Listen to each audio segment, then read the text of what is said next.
been inclined to support the Iowa senator. But Clinton has to overcome these latest allegations that surfaced today, that he and his wife may have engaged in an inappropriate business deal. Chris Bury has details. Governor Clinton tried to keep his eyes on the prize today, the Texas jackpot of delegates in Tuesday's primary. But once more, his campaign got distracted. Today's New York Times raises questions about a real estate deal involving Clinton, his wife Hillary, and an Arkansas developer, James McDougal.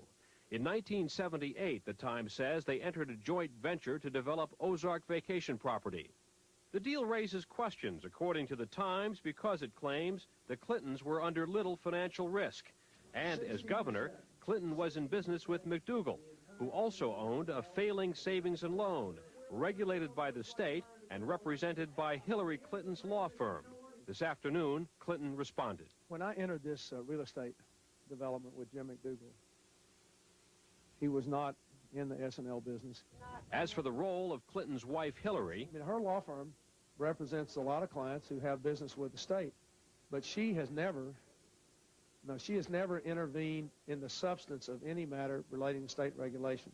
In the end, Clinton said he lost more than $25,000 on the venture. Turned out to be a bad investment, and we lost what was for us a lot of money on it. In the acrid political atmosphere, Clinton's opponents wasted no time making hay.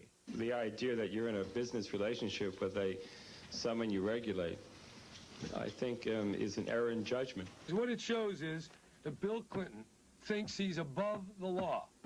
In the critical days before Super Tuesday, Governor Clinton once more is engaged in a juggling act, struggling to get out his message at the same time he practices damage control.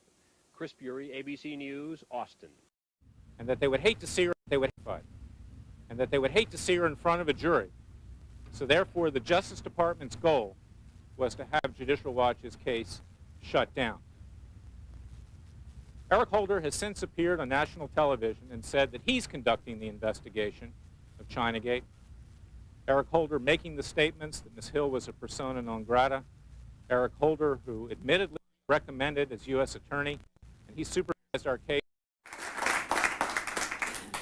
We are determined to help Americans succeed in the workplace, to raise well-educated, healthy kids, and to help Americans succeed at the toughest job of all, that of being a parent. And the Mott Foundation has gone a long way toward helping us. I thank them. Now, I have to go back to work on my State of the Union speech, and I worked on it till pretty late last night. But I want to say one thing to the American people. I want you to listen to me. I'm going to say this again. I did not have sexual relations with that woman, Miss Lewinsky. I never told anybody to lie, not a single time, never.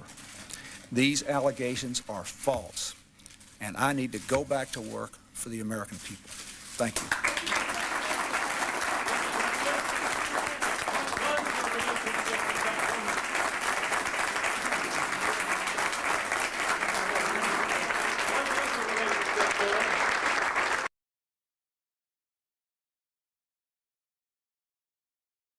We learned today that, in fact, they knew from the first minutes of that attack that it was a terror attack, which I think will become a bigger issue. Bill Clinton. Nice guy. Got a lot of problems coming up, in my opinion, with the famous island with Jeffrey Epstein. A lot of problems. Barack Obama. Incompetent president. Okay. You obviously, the American dream is